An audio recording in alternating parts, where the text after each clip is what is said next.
నమస్తే, welcome to BRK. నేను పద్మ. ఈరోజు మనతో పాటు ఉన్నారు పర్సనల్ ఫైనాన్స్ ప్లానర్ చల్లా వాసు గారు. నమస్తే అండి. నమస్తే. వాసు గారు, ఎవరైనా సరే ఒక వెల్త్ క్రియేట్ చేసుకోవాలంటే ఏ విధంగా క్రియేట్ చేసుకోవాలి? వెల్త్ క్రియేషన్ ప్రాసెస్‌లో మనం చూసుకుంటే చాలామంది చేసేదేంటంటే, నాకింత సాలరీ వస్తుంది. ఎగ్జాంపుల్ ఓ 20,000 సాలరీ వస్తుంది. నేను 30,000 40,000 అయిన తర్వాత నేను ఇన్వెస్ట్‌మెంట్ స్టార్ట్ చేస్తానని చెప్పి చేస్తూ ఉంటారు. అండ్ ఆల్రెడీ 40,000 50,000 వచ్చేవాళ్ళు నాకు రూ. 1,00,000 సాలరీ అవ్వాలనుకుంటారు. 1,00,000 వచ్చేవాళ్ళు ఇంకా పెరిగితే మంచిదని అనుకుంటారు.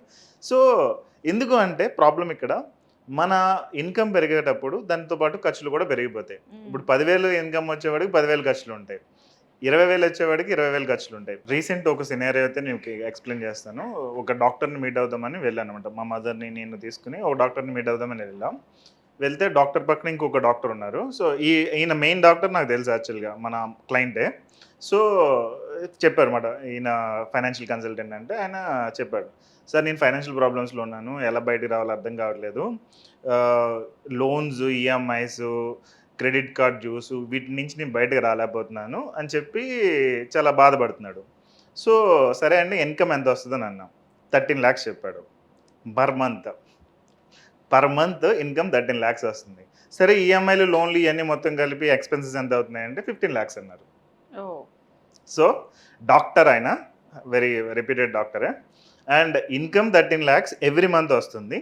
అండ్ 15,00,000 ఎక్స్‌పెన్సెస్ ఉన్నాయి. ఇప్పుడు ఈయన ప్రాబ్లమ్ ఏంటంటే నెలలో 30 రోజులు కూడా పని చేయాల్సొస్తుంది. ఒక్క రోజు, 2 రోజులు నేను రెస్ట్ తీసుకుందామని అనుకున్నా గానీ 13,00,000 ఇంకా తగ్గిపోతది. అవును. సో, 10,00,000కెళ్ళిందంటే నాకు మళ్ళీ లోన్‌లు ఇవన్నీ 5,00,000 అయిపోతుంది. సో, అందుకని చెప్పి నేను రెస్ట్ లేకుండా పని చేయాల్సొస్తుంది. అసలు బయటికెలా రావాలో అర్థం కావట్లేదు అని చెప్పి చెప్తున్నాడు. సో, ఇక్కడ మనం చూసుకుంటే ఇది ఇన్‌కమ్ ప్రాబ్లమ్ కాదు. ఇదేంటంటే behavioural related problem. Even 'psychology of money' అనే బుక్‌లో మనం చదివితే దానిలో స్టార్టింగ్‌లో ఉంటదన్నమాట. మన బిహేవియర్స్ మన ఇన్‌కమ్‌ని లేదంటే మన నెట్ వర్త్‌ని లేదంటే మన వెల్త్‌ని డిసైడ్ చేస్తాయి. ఇది మన ఇన్‌కమ్‌కి సంబంధం లేదు. మన బిహేవియర్ ఎలా ఉంటుందనే దాని మీద డిపెండ్ అయి ఉంటుంది. సో, మనకి 10,000 వచ్చినప్పుడు ఒక 10% 20% అంటే రూ. 1,000 2,000 మనం సేవింగ్ అండ్ ఇన్వెస్ట్‌మెంట్ చేయగలిగితే, రూ. 1,00,000 వచ్చినప్పుడు 10,000 20,000 సేవింగ్ అండ్ ఇన్వెస్ట్‌మెంట్ చేస్తాం. నాకు 10,000 వచ్చినప్పుడే నేను 12,000 ఖర్చు చేస్తున్నానంటే, రూ. 1,00,000 వచ్చినప్పుడు 1,20,000 ఖర్చు చేస్తాం. అవును. సో, ఆబ్వియస్‌గా మనం అనుకున్న ఫైనాన్షియల్ గోల్స్ మీట్ అవ్వలేం. ఫైనల్‌గా స్ట్రగుల్ అవుతూ ఉంటాం. సో, ఎక్కువ మంది మిడిల్ క్లాస్ పీపుల్‌కి జరుగుతున్నది ఇదే. ప్రాబ్లమ్ ఏంటంటే వీళ్ళకి చాలా కోరికలుంటాయి. కోరికలంటే చిన్న చిన్న కోరికలు. ఏదో ఒక బైక్ కొనుక్కోవాలి, కార్ కొనుక్కోవాలి, లేదంటే ఒక చిన్న మనకి ఒక ఇల్లు ఉండాలి. అవును. బట్ ఇవే రాంగ్ డెసిషన్స్ ఆర్ కరెక్ట్‌గా తీసుకోకపోవడం మూలంగా ఎక్కువ మంది ఫైనాన్షియల్ స్ట్రగుల్స్ అనేది ఫేస్ చేస్తున్నారు. సో, నేను చాలామంది థౌసండ్స్ ఆఫ్ క్లయింట్స్‌ని డీల్ చేస్తూ ఉంటా కాబట్టి, మేజర్ ప్రాబ్లమ్ ఎక్కడొస్తదంటే ఈ బిహేవియర్ సెట్ చేసుకోకపోవడం అనేది ఫస్ట్ మెయిన్ ప్రియారిటీ అనుకుంటే, డైరెక్ట్ ఫైనాన్సెస్ రిలేటెడ్ మనం చూసుకుంటే, ఇల్లు కొనడం, కారు కొనడం ఈ రెండే ఎక్కువ ఫైనాన్షియల్ ఇంపాక్ట్ అనేది క్రియేట్ చేస్తాయి. సో, ఇల్లు అంటే మినిమమ్ ఒక 50,00,000 లేకుండా ఇల్లు రావట్లేదు. అవును. That's very big decision. నాకు డౌన్ పేమెంట్ ఒక అట్‌లీస్ట్ ఓ 30-40% లేకుండా నేను ఇల్లు కొనుక్కుంటున్నానంటే దట్స్ ఎ రాంగ్ మూవ్. చాలామంది ఏం చేస్తున్నారంటే ఇప్పుడు మా అత్తగారు ఇల్లు కొనమన్నారు. లేదంటే మా ఫ్రెండ్స్ అందరూ ఇల్లులు కొంటున్నారు. కొలీగ్స్ ఇల్లులు కొంటున్నారు. కంపారిజన్‌లోకి వెళ్తారు. వాళ్ళు గృహప్రవేశం పిలిచినప్పుడు నీకు ఇంకా ఇల్లు లేదా అని కొంచెం చులకనగా మాట్లాడారు. రిలేటివ్స్‌కి ఇంటికెళ్తే వాళ్ళు ఇంకా ఇల్లు లేదా, సాఫ్ట్‌వేర్ జాబ్ చేస్తున్నావు, లేదంటే వేరే టీచర్ జాబ్ చేస్తున్నావు, ఇంకా ఇల్లు లేదా అని మాట్లాడారు.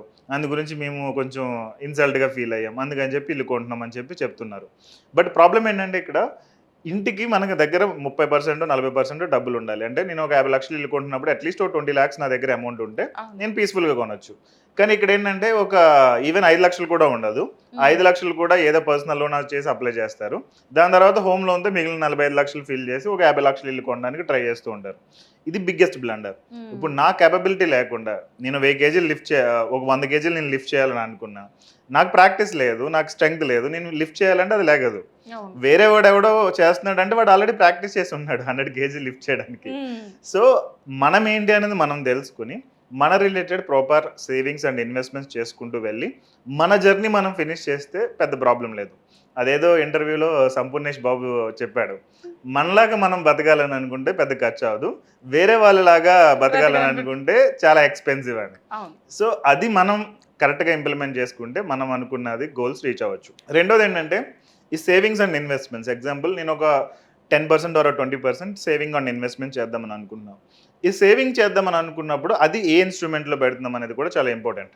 ఇప్పుడు 20% డైరెక్ట్ తీసుకెళ్ళి నేను ఫిక్స్డ్ డిపాజిట్లో పెట్టేస్తూ ఉన్నాను, అది పెరగదు. ఒక 10 years పెట్టినా కానీ 7% వస్తుంది, ఇన్ఫ్లేషన్ ఒక 7% ఉంటుంది. అలా కాకుండా దాన్ని డివైడ్ చేసుకోవాలి 50-50. లైక్ ఒక 2000 చేస్తున్నప్పుడు ఒక 1000 రూపాయలు మ్యూచువల్ ఫండ్స్లో, ఓ 1000 రూపాయలు వచ్చేటప్పటికి సేవింగ్స్ ఆర్ రికరింగ్ డిపాజిట్లో చేస్తున్నాము.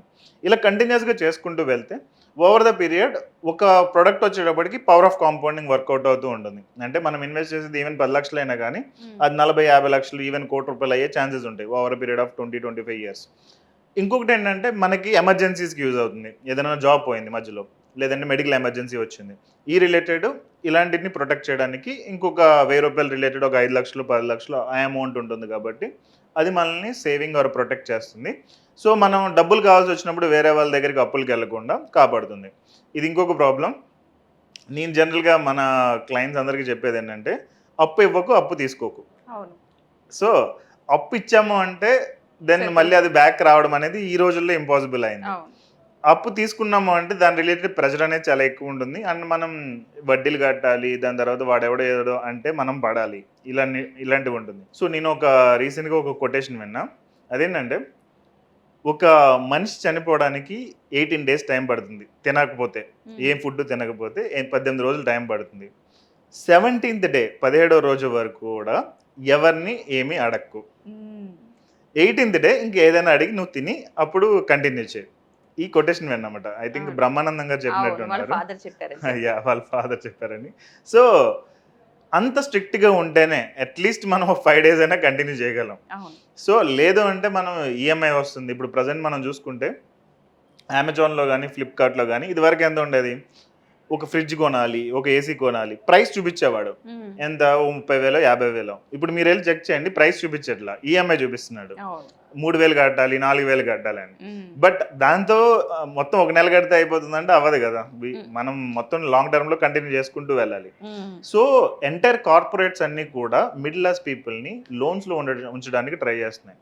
ఏదర్ బజాజ్ ఫైనాన్స్ పెద్ద పెద్ద కార్పొరేట్, మనం చూసుకున్న అమెజాన్ అనుకున్న, ఫ్లిప్కార్ట్ అనుకున్న ప్రతి కంపెనీ కూడా లోన్లు ఇస్తాం, ఈఎంఐ, ఈజీ ఈఎంఐ, ఫోన్ కొనండి, కార్ కొనండి, బైక్ కొనండి, ప్రతిదీ ఈఎంఐ అని చెప్తున్నారు.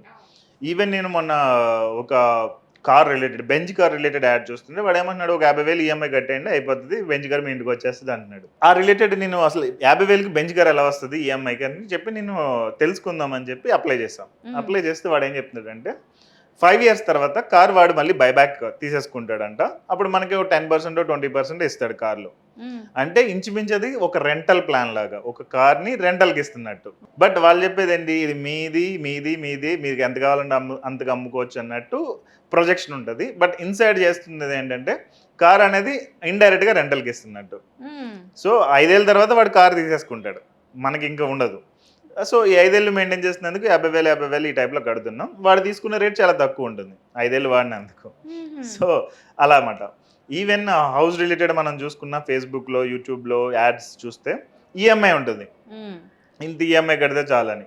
బట్ డౌన్ పేమెంట్ని బట్టి ఈఎంఐ డిపెండ్ అయి ఉంటుంది కదా, అది చెప్పరు. సో జనరల్గా నేను ఒక 30,000 పర్ మంత్ రెంట్లో ఉంటున్నాను అంటే వీడు ఇక్కడ ఈఎంఐ 35,000 40,000 చూపిస్తాడు. నేను ఓకే అనుకుని ఇలా అప్లై చేస్తా. బట్ లోపల ఎంత ఉంటుంది, డౌన్ పేమెంట్ ఉంటుంది. డౌన్ పేమెంట్ కట్టాలి, అది 30 లక్షలు 40 లక్షలు కట్టాలి. నా దగ్గర లేకపోతే నేను మళ్ళీ ఫ్రెండ్స్ దగ్గర నుంచి, రిలేటివ్స్ దగ్గర నుంచి తీసుకుని చేయాలి. సో ఇలా మొత్తానికి ఏంటంటే మిడిల్ క్లాస్ పీపుల్ని ఈఎంఐ ట్రాప్లో కంపెనీస్ అన్ని పెట్టడానికి ట్రై చేస్తున్నాయి. మనం సెల్ఫ్ అవేర్ లేకుండా, ఇలాగా తెలుసుకోకుండా, ఎగ్జాంపుల్ ఇప్పుడు మనం పాడ్కాస్ట్ చేస్తున్నాం, ఇందులో చాలా ఫైనాన్షియల్ నాలెడ్జ్ ఉంటుంది, చూడాలి. తెలుసుకోకుండా, చూడకుండా, ఏ నాలెడ్జ్ లేకుండా బ్లైండ్గా వెళ్ళి నేను చేసేస్తా, నేను కట్టేస్తా, నేను చేయగలను, నా కేపబిలిటీ మీకు తెలియదు, ఈ టైప్లో ఉంటాయి కనుక అది 20 years ఈఎంఐ హౌస్లో. ఒక రోజు కాదు 2 రోజులు బాగుంటుంది. కరెక్ట్. తర్వాత మ్యాటర్ అర్థం అవుతుంది. అవును. ఇప్పుడు మనకి కొలీగ్స్ కానీ, ఫ్రెండ్స్ కానీ, రిలేటివ్స్ కానీ ఎవరైతే నీకు ఇల్లు లేదా అని అన్న వాళ్ళు ఎవరు కూడా ఒక ఈఎంఐ కూడా కట్టరు. At the end of the day మనకు ఈఎంఐ మనమే కట్టుకోవాలి. మనకి ఈవెన్ ఫీవర్ వచ్చినా ఆఫీస్కి వెళ్ళాలి, ఇంక వేరే ఏమైనా హెల్త్ ఇష్యూస్ వచ్చినా ఆఫీస్కి వెళ్ళాలి, పని చేస్తేనే మనకు డబ్బులు వస్తాయి. లేకుండా మనం ఈఎంఐ కట్టలేం. ఈఎంఐ కట్టకపోతే ఇల్లు తీసేసుకుంటాడు బ్యాక్కి, బ్యాంకులో వచ్చి తీసుకెళ్ళిపోతాయి. సో ఈ సెల్ఫ్ అవేర్నెస్ అనేది, ఫైనాన్షియల్ ఎడ్యుకేషన్ అనేది చాలా చాలా చాలా ఇంపార్టెంట్ మనం వెల్త్ క్రియేట్ చేయాలనుకుంటే. థ్యాంక్ యూ అండి వాసు గారు, మంచి ఇన్ఫర్మేషన్ అయితే ఇచ్చారు. థ్యాంక్ యూ సో మచ్ అండి. వెల్కమ్ అండి, థ్యాంక్ యూ సో మచ్.